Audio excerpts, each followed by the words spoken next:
Hello everybody, Game Crazy Nerd here, and welcome to part 1 of my web series, Men with Fibromyalgia. Let's start this video off with a definition.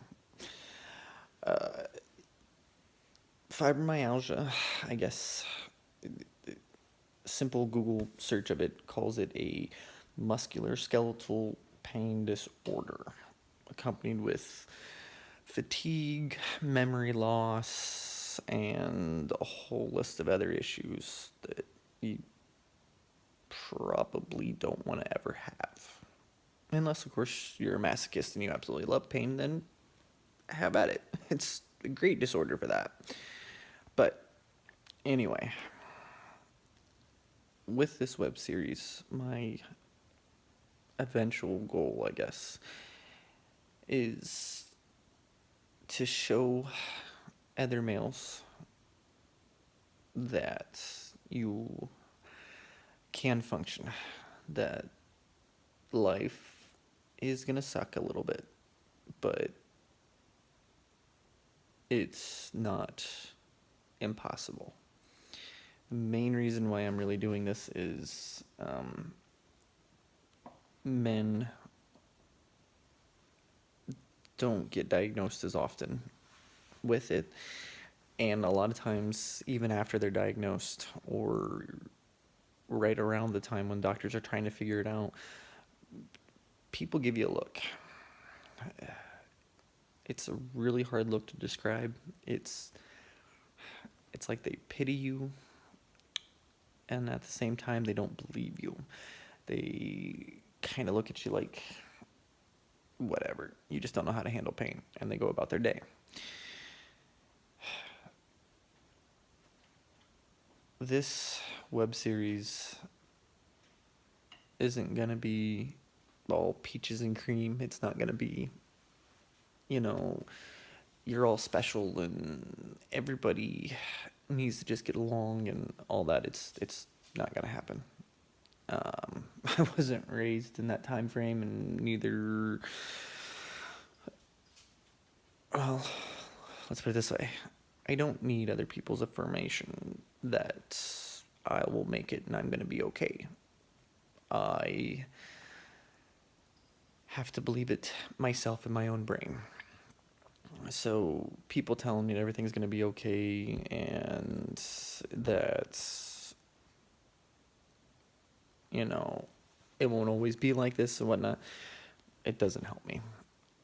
Main reason is the people that keep telling me this are people that don't have fibromyalgia, never had it, have no clue what it feels like. And I want this web series to show people that you're not alone. You are not the only male. You are not the only person in the world that feels this kind of pain and feels this way. There are others. And I hope this helps. So let's start off with one. I'm not a professional video maker. I don't edit. I'm not that big into doing it, but I was encouraged to do this by some friends from Reddit because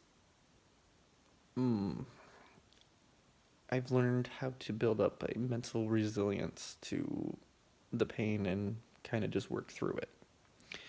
So I will start off and let you guys kind of know a little bit of backstory for me, and I hope to post at least one video a day, kind of just saying how I am and how my previous day was and everything. Ultimate goal is to post a few times a day as I can, but it's not always easy. So, anyway, to kick things off, I'm Game Crazy Nerd. I'm a 32-year-old male and I have fibro. I have officially been diagnosed now for a year, but have had it for pretty much my entire life. But the symptoms didn't show up really severe until 2009. Um, let's see. I guess that's not even really the beginning. Um, well, as I think here, let's start at the beginning. Let's start at the very, very, very beginning. As a kid, I was crazy. Can't tell you how many trips to the hospital or doctor's visits, and I was a fun kid. I went out, I had fun, I ran around, I did normal things, put band-aids on cuts and just went about my business and played outside, ran around, loved gym. I you know, just a normal kid. Um, Up until I turned 16. Um, right after I turned 16, I ended up getting my first migraine. If you've never had a migraine, I hope to God you never get them. Aside from the fibromyalgia, the migraines are the worst pain I've ever felt. And that day we went to the hospital. My folks drove me in, and luckily enough, my mom knew most of the hospital staff, so they got me in and they didn't give me that look of there's nothing wrong with you, and I'm so used to that look because of the migraines, because of the fibro. It's a surprise. But they took me in, they gave me a shot of Demerol Phenergan, and I passed out. Um, Demerol Phenergan, it's a nausea medication and a pain medication mixed into one shot. It is the only time, and I am not lying, the only time a shot has worked for me. Um, After that shot, everything went downhill. So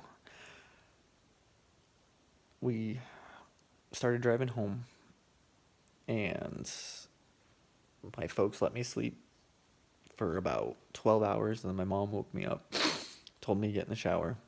I got up, she gave me a little bit to drink, instantly puked all that back up. Still having the migraine 12 hours later, even after the shot.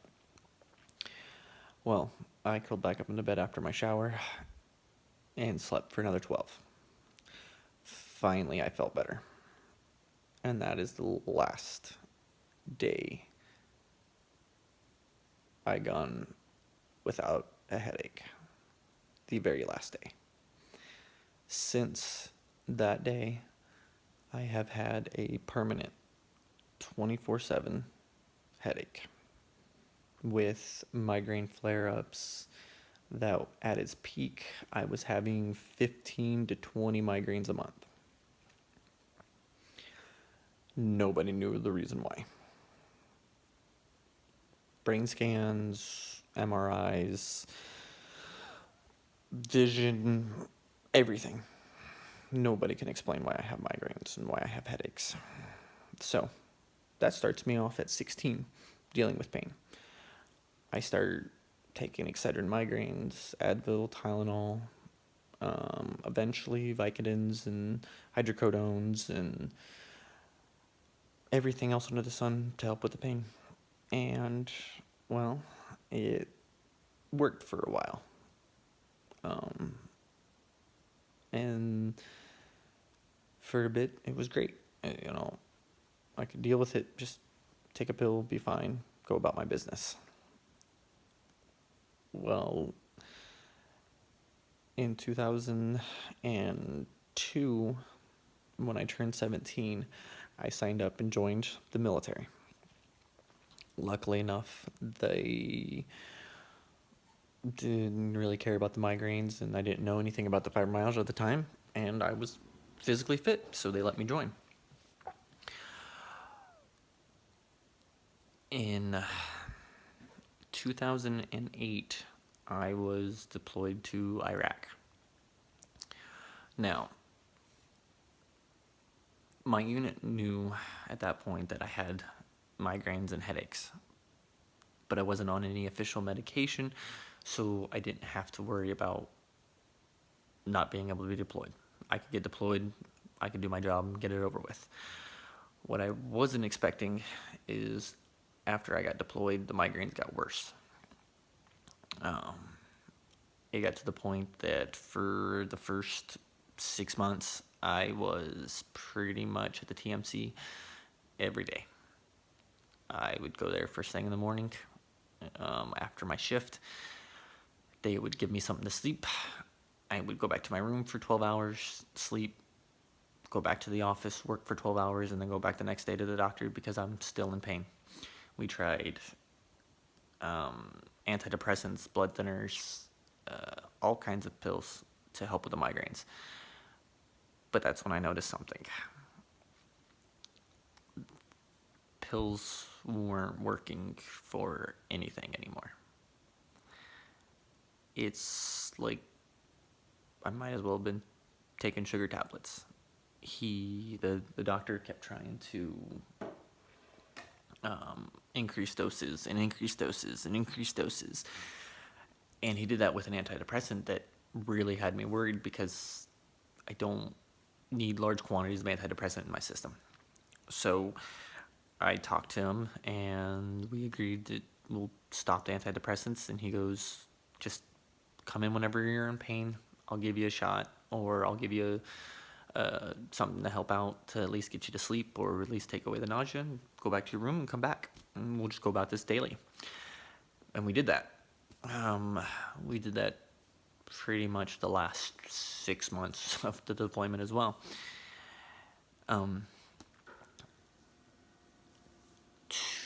I'd say about 3 months before I came home, we were doing PT, and I was doing push-ups.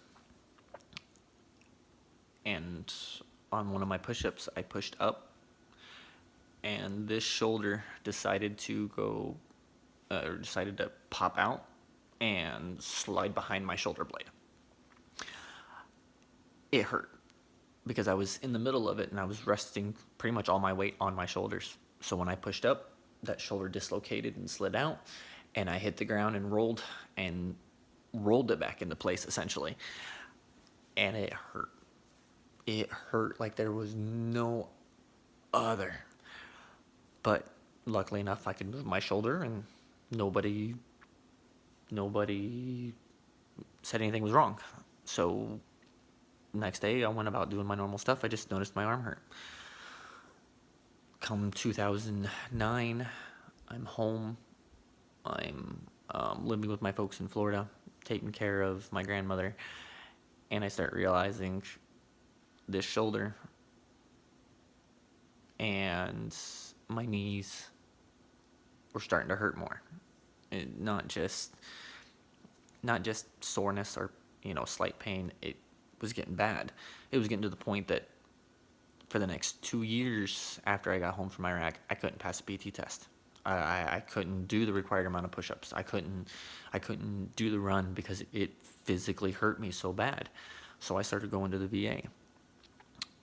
VA put dye injections, they MRIs, X-rays, scans, all kinds of stuff. Couldn't find anything wrong with my shoulder. Couldn't find anything else wrong with me, period. They pretty much told me I was crazy. So, for the longest time, I thought I was. I finally just got to the point in my life to realize that I wasn't doing for the military what I had promised. So I changed. I started working out more. I started doing more. I was doing as much as I could to get better. And finally, I passed. I finally got strong enough that I could pass a PT test. Well, passing that PT test also meant I got a promotion. Because it was the only thing that was holding me back, was my PT. With that promotion, caused a move. Now, at this time, I'm living with my fiance in Florida with my parents, taking care of my grandma, and I'm 24 years old. Oh no, I guess I would have been 26. Yeah, 26. Because we've been together 5 years now. So yeah, I was 26. And we got moved from Florida to Kentucky for the military. So now I'm not near family anymore. I'm living in Kentucky with my fiance, and it's cold. Mind you, I come from Iraq, which was 130 at its peak, and then Florida, which Florida always runs nice and hot and humid. And then I went to Kentucky in December, so it was winter. I noticed it started hurting a lot more. Just being in the cold environment, my pain started getting worse. Mind you, at that point in my life, I was fairly used to pain, so I started ignoring the earlier signs of it. Just, chalked it up to doing too much, whatever. Well, in 2014, my son was born. And, well, being in Kentucky, we weren't really near any family. Closest bit of family was still 5 hours away. And so we decided to move with my fiance's parents to North Dakota. Yeah, I know. You're all shaking your heads. If Kentucky cold killed me, what the fuck am I doing going to North Dakota? We didn't know what this would entail. So, anyway.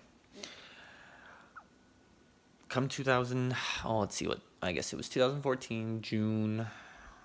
No, it would have been November. November of 2014, we officially moved to North Dakota. And I got a job. And for 2 years, our life was okay. I was working a lot. I was hurting. I was a little grumpy. Not just a little grumpy. I was severely grumpy. And I started realizing that my pain was worse and worse and worse by the day. I started caring less and less about military. I eventually got to the point, again, where I wasn't passing PT tests.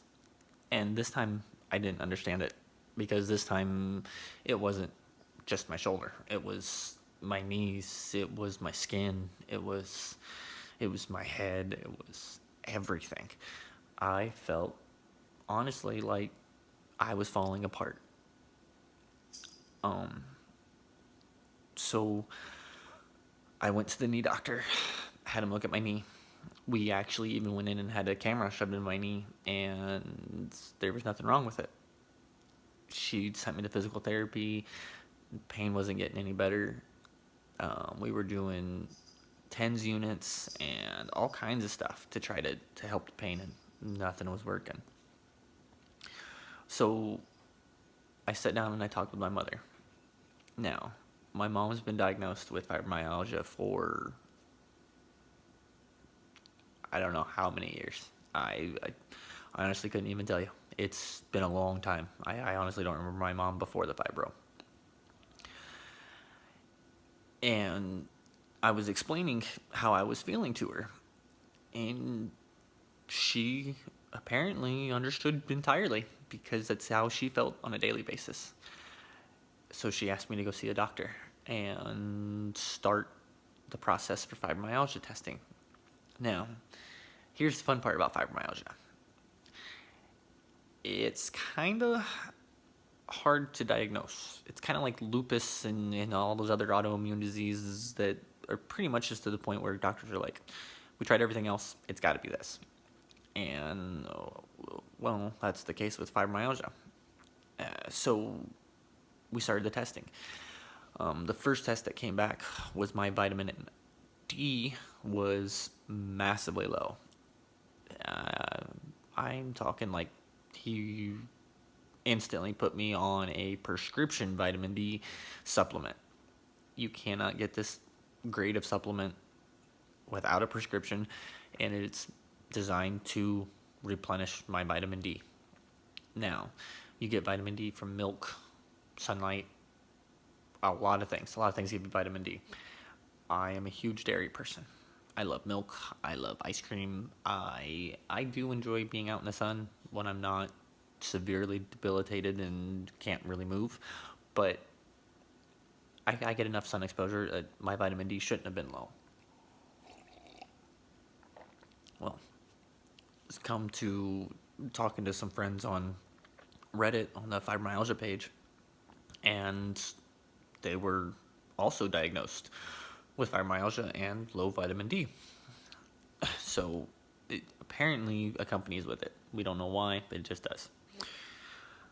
So with that process going, he got my vitamin D back into acceptable levels, and it helped slightly.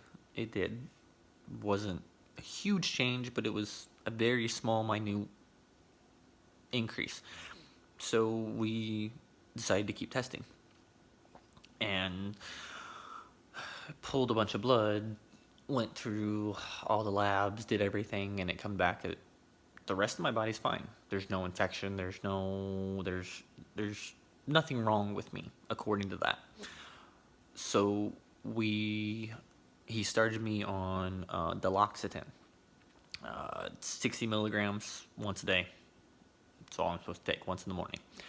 And we scheduled myself for a rheumatologist appointment in the following like 2 weeks or something. Well, problem is Williston, North Dakota does not have a rheumatologist. So I had to drive to Minot, which is roughly about 2 hours away. And you that have fibro, you guys know that driving any kind of long distance hurts. So we make it to the rheumatologist. We finally find it. Mind you, this hospital complex is on like 5 different lots, not next to each other. They're all over the freaking town. So we found it. And we go in, and it's this nice Indian doctor.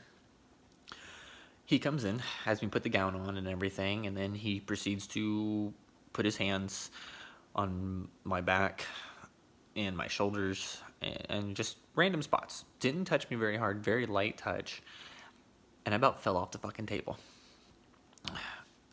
After that, the doctor looks at me and he goes, "You have fibromyalgia? Sorry, your life's gonna suck. Have a good day."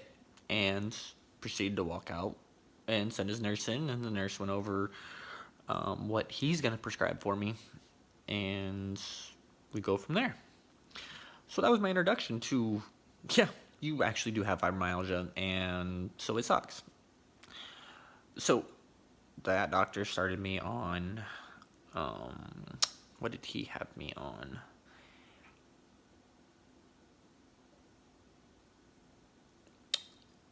Crap. I don't remember. I don't remember what he started me on. But all I know is it didn't work. So my doctor switched me over to gabapentin. So I started taking gabapentin and Diloxetin every day. At first, the gabapentin was really low dose, and I noticed a slight improvement for the first few days. Now, at this point is when I started to notice something really, really shitty about my body.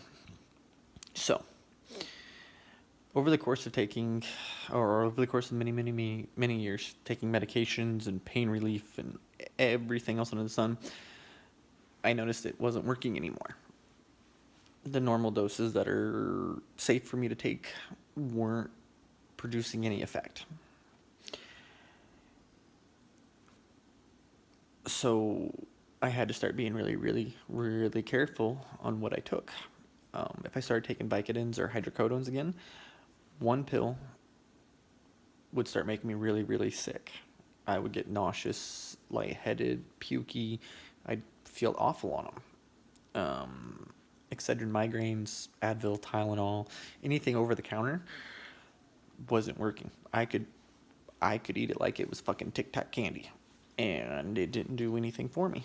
So I stopped taking them because, well, large quantities of this medication is not good for your liver, your stomach, your internal body in general.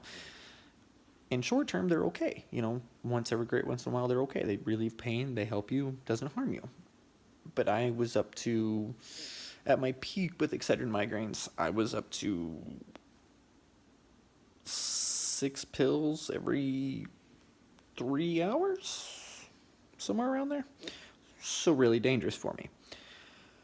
Well, then I started taking the fibro medicine, the duloxetine, the gabapentin. And when the gabapentin first worked, I was okay. I felt some relief. The pain was still there, but it was okay. So the doctor decided that he was going to increase the dose. And I said, okay. And we went higher. Felt a little bit of relief for a few days.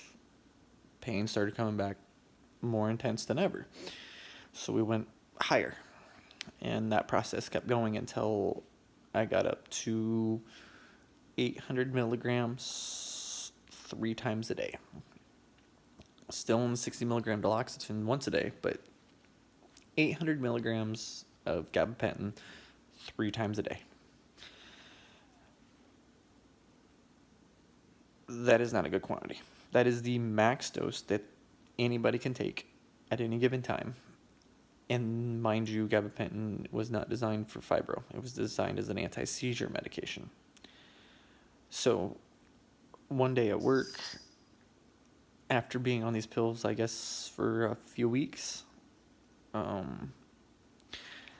I noticed that the thoughts in my head, I couldn't convey by mouth. I would try really hard to take these words and to spew them out, but nothing was coming out. I couldn't control the word-to-mouth flow. Everything else was functioning okay, but it felt like I lost all speech ability.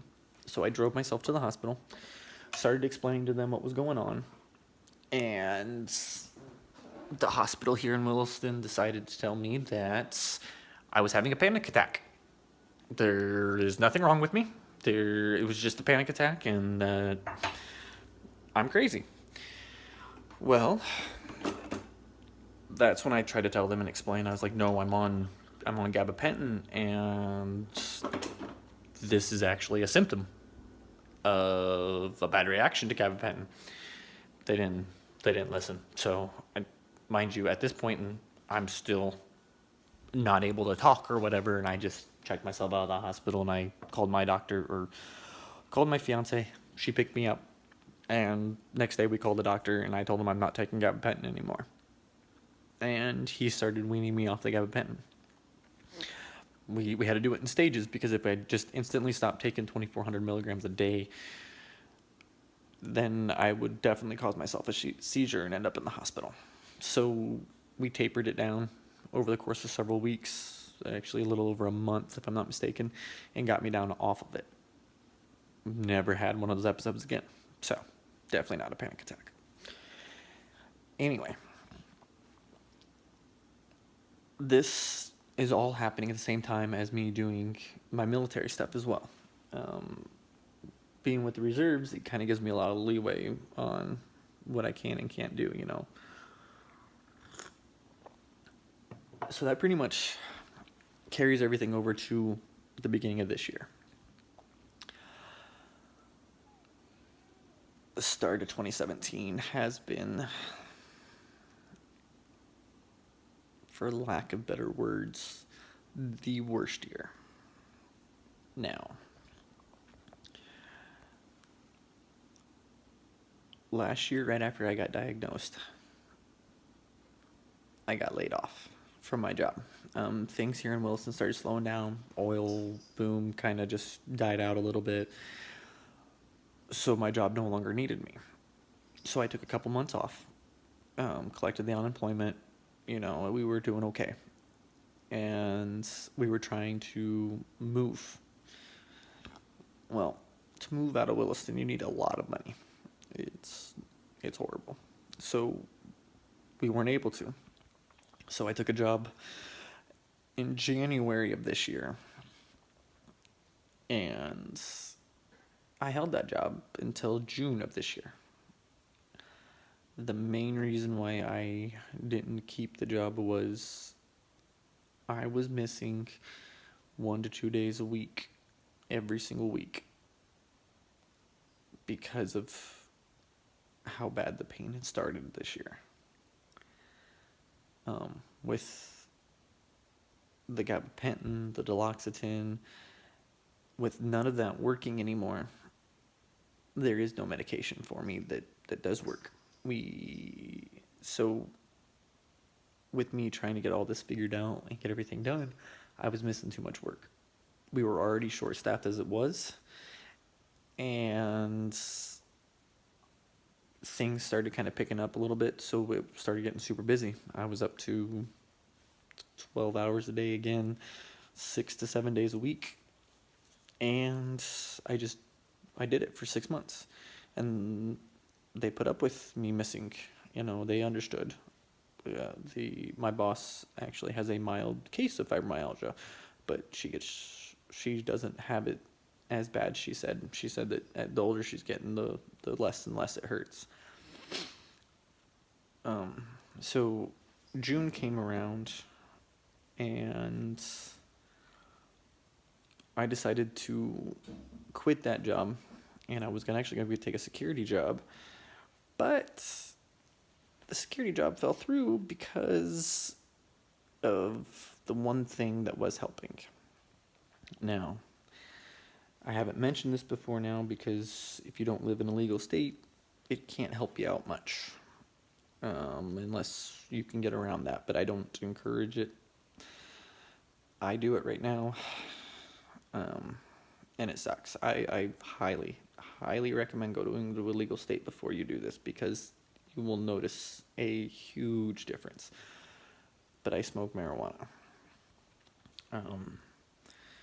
Now, you're asking, how do I smoke marijuana and still be in the military? I told you this year has been a really shitty year. I started smoking marijuana along with the medication around the end of last year. Well, before that I had tried it multiple times, as a kid, just did it. And it was okay. It was great as a kid and stuff, and then I just never really cared for it as an adult. But I heard that, I didn't hear. My mom smokes marijuana, and she started improving. My mom started being able to get herself dressed every morning. She was starting to be able to take care of the house and cook dinner for my dad, and she started taking long more walks on the beach, and she started having a major improvement in her life. So I started. At first, it was great. I could function. Well, at first when I started smoking weed, I'm a lazy weed smoker. I just kind of, and I'm okay. But the pain was going away, so I was a nicer person. I was able to come home and play with my son, be a fiance to my fiance, and, basically function some degree as a human. Bad part about smoking was I run the risk of popping hot on a drug test, and we do drug tests almost every month, and it's random. So, the end of last year, I got a letter in the mail saying I popped hot. Now, when the Army catches you smoking pot, one of two things will happen. One, they'll reduce your rank, take pay, and you go about your business for a first-time offense. Well, it only works if you are E4 and below. I happen to be an E5, and my commander, let's put it this way, I had more than double the amount of years in than what he had. In fact, I had more than triple the amount of years in that he had. So he wasn't very happy with me. And at that point, I just didn't care. And that's exactly what I ended up telling him. I sat down with them because they asked me. They sat down and they wanted to know, hey, why did you pop hot? What's going on? You know, they were concerned. So I sat down and I told them, and I said, I'm going to continue to smoke marijuana until I find a medication that lets me function as a human being.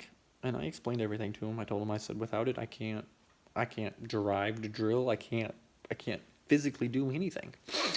Well, of course, they don't like that answer because, well, they don't like marijuana. So come June or July 3rd of this year, so a month after I quit my job and then can't go get my security job because I can't pass a drug test now because apparently it's so integrated into my system, I have to take an entire month break to get it out of my system. Well, July, the Army kicked me out. It wasn't a bad discharge. It was other than honorable discharge, which means it doesn't affect me in any way.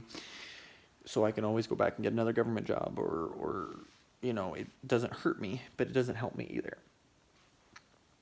So that kind of brings us up to current. As of right at the moment, I still don't have a job. I smoke almost daily when I can, but living in an illegal state, it's not always readily available, and honestly, without it, I'm not a functioning person. It's difficult. But I guess with this, I've learned a lot. I've learned a lot about myself. And honestly,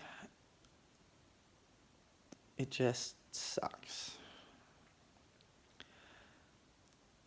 If it wasn't for the many years in the military and my loving family, I probably still wouldn't be here. Now, that being said, this pain will drive you crazy. If you are a person that hasn't, you know what I mean. It will push you to the brink of your own sanity. And unless you learn coping mechanisms to dealing with it, it will drive you crazy. You'll want to kill yourself. I hope to share some of these coping mechanisms with you guys, and in hopes that you guys start getting some relief in your life and hopefully get to a point where fibromyalgia doesn't rule it. I'm working on that myself, and so I hope doing this video helps me as well. Well, this seems to be it for part 1 of Men with Fibro. If you guys have any questions, concerns, comments, please leave them below. Hit like or subscribe. It does help. Otherwise, this is Game Crazy Nerd, and I look forward to talking with you guys again later.